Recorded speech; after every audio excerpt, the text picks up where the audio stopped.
Det, der definerer en syre, det er, at den kan afgive et hydron, og det, der definerer en base, det er, at det kan optage et hydron. Den øverste, eller det første, man ser, det er en syre-base-reaktion. Vores HA, det er en syre, og den afgiver så sit hydron, og derfor kommer det til at hedde A-. Og vandmolekylet, det optager så det H, den ligesom afgiver, og derfor hedder det H3O+. Øhm, syren, den er ligesom, syrens styrke, den finder man ved at finde KS-værdien.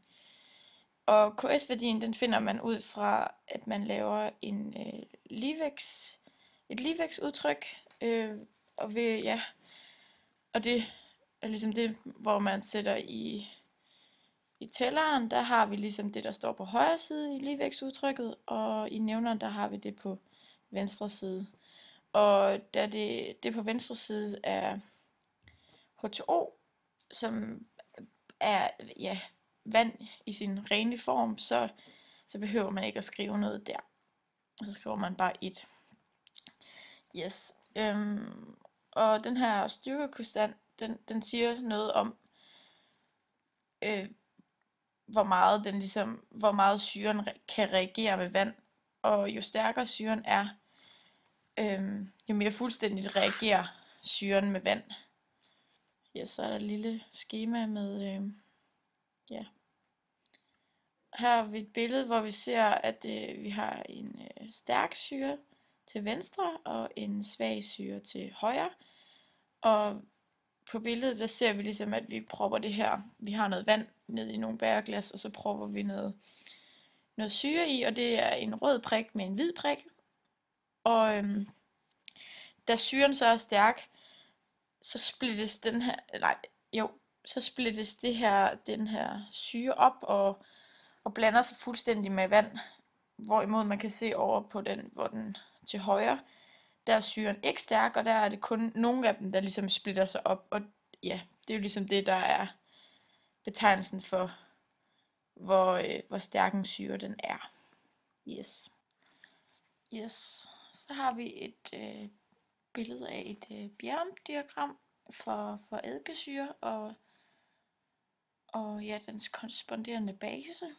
Hen ad x-aksen, der ser vi pH, og op ad y-aksen, der ser vi syrebryggen, som så burde have været xs. Så et bjergdiagram, det viser simpelthen sammenhængen af, hvilken brøkdel af en syre, der er på syreform som funktion af pH. Og yes, vi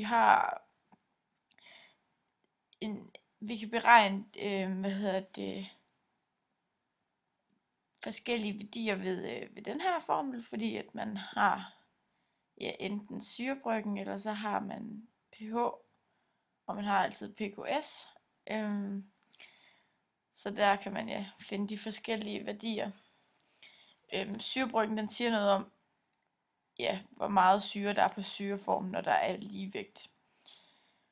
Tilsvarende så er der så en basebryg, som så siger det der er basen, når der er ligevægt. Den her syrebryg, den er mellem 0 og 1, og derfor vil syrebryggen plus basebryggen altid give 1 til sammen. Når pH skal være lige med pKs-værdien, så skal xs være 0,5, fordi så har vi ligesom halvdelen, der er base, og halvdelen, der er syre. Og ja, det er sådan, man ligesom læser pKs på et bjergdiagram. Ud fra det med, at vi ved, at at pH er lige med pKs, når syrebryggen den er 0,5, så kan vi ligesom aflæse på den her, at vi har cirka en pKs-værdi på omkring 4,9 eller 5 eller sådan et eller andet. Yes, vi kan også sige noget om, at når pH den er over pKs, så har vi mest base, og når pH den er under pKs, altså heroppe, så har vi mest syre.